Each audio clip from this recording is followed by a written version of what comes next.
ان میں سے ایک گروہ نے رابطہ کیا اور ان بچوں نے قرآن کریم پہ اعتراض کیا اور کئی مرتبہ یہ کہا کہ جو جمعہ آئے گا اس میں ہماری اس بات کا جواب دیں، اور جو بحث انہوں نے چھیڑی ہے وہ بہت علمی اور بہت نازک بحث ہے۔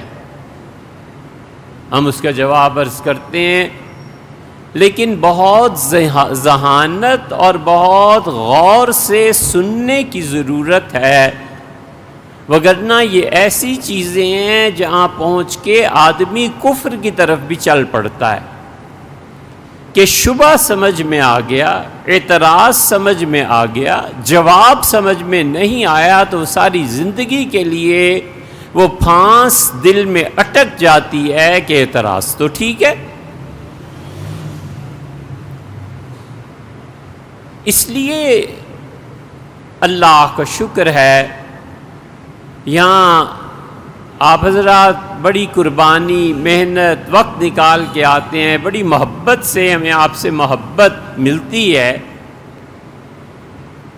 اور اسی لیے اللہ کا بڑا احسان ہے، ہر مرتبہ نئی بات آپ کے سامنے رکھنی پڑتی ہے تاکہ آپ کو اندازہ ہو کہ اسلام اب بھی اپنی سرزمین پہ پودے اگاتا ہے، کوئی بانجھ مذہب نہیں ہے۔ اعتراضات یہ ہیں، وہ کہتے ہیں خدا جھوٹ بولتا ہے، اور خدا کی کتاب قرآن ان جھوٹوں سے بھرا پڑا ہے۔ تم لوگ مسلمان غور سے قرآن کو پڑھتے نہیں ہو، اگر تم غور سے پڑھو تو تمہیں پتہ چلے کہ خدا نے کس کس طرح لوگوں کو فریب دیا ہے۔ والعیاذ باللہ۔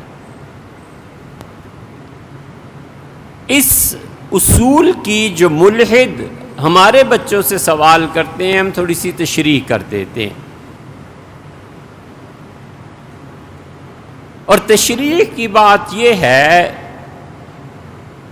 کہ وہ کہتے ہیں کہ اللہ ایک قاعدہ اور کلیہ بیان کرتا ہے،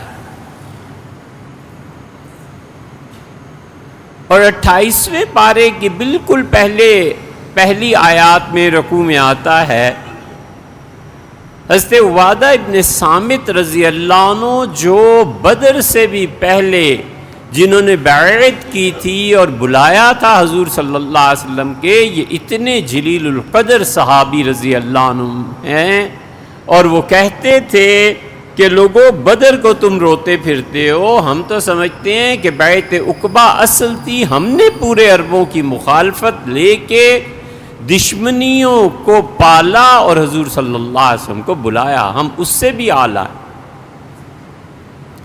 عبادہ ابن صامت رضی اللہ عنہ نے اپنی بیوی سے یہ کہہ دیا غصے میں کہ تم میرے لیے ماں ہو،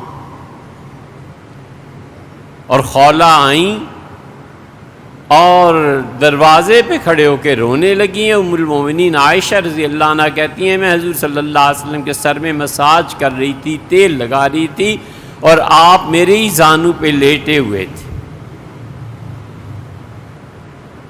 تو آپ نے اس سے پوچھا کون ہے؟ خولہ ہے۔ کیا کہتی ہے؟ ملنا چاہتی، بلاؤ۔ خولہ جھکیں اور رسول اللہ صلی اللہ علیہ وسلم کے کان میں کچھ کہا،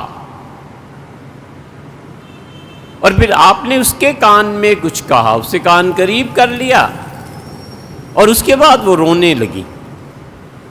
ام المومنین رضی اللہ عنہ کہتی ہیں میں پاس بیٹھی ہوئی تھی، میری انگلیاں بالوں میں ہیں، کچھ پتہ نہیں چلا مجھے کہ کیا آخر کیا رونا ہو گیا، اور حضور صلی اللہ علیہ وسلم پہ وحی شروع ہو گئی، میں ہٹ گئی۔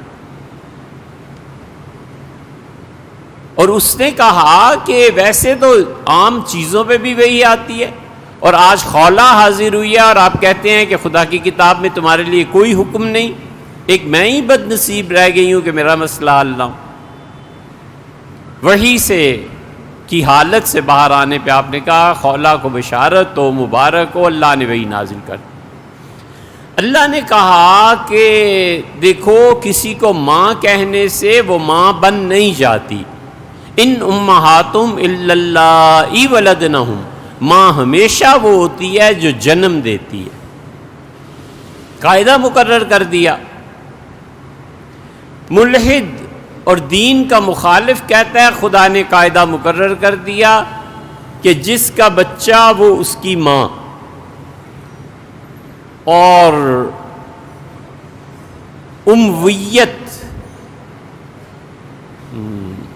کیا ترجمہ کریں، ماں کا ہونا، ماں کا بننا، اس کے لیے ضروری ہے کہ اس نے اس بچے کو جنم دیا ہو۔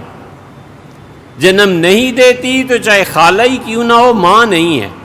اور ماں وہی ہے جو قرآن کہتا ہے کہ ان امہاتم الا اللہ ولدنہم وَإِنَّهُمْ لَيَقُولُونَ مُنْكَرًا مِّنَ الْقَوْلِ، اور جو کچھ عبادہ نے کہا ہے یا جو عرب استعمال کرتے ہیں، عبادہ تو نہیں، جو عرب استعمال کرتے ہیں کہ بیوی کو ماں کہہ دیا، یہ سب غلط بات ہے۔ مُنْكَرًا مِّنَ الْقَوْلِ وَزُورًا، اور جھوٹ بولتے ہیں۔ کہتے ہیں ایک طرف تم قاعدہ تمہارا خدا مقرر کرتا ہے کہ ماں وہ جو جنم دے، اور دوسری طرف کہتا ہے کہ ازواجہ امہاتہم، حضور صلی اللہ علیہ وسلم کی بیویاں اس امت کی مائیں ہیں۔ وہ کہتے ہیں پوری امت کو انہوں نے جنم تھوڑا ہی دیا ہے، یہاں ماں ان کو قرار دے رہا ہے، وہاں ماں کہہ رہا ہے جو جنم ہو۔ تو یہ کھلا ہوا تضاد اور جھوٹ نہیں ہے تو اور کیا ہے؟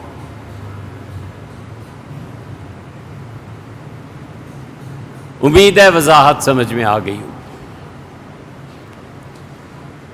ہم صرف 3 مثالیں دیں گے، باقی متعدد ہیں۔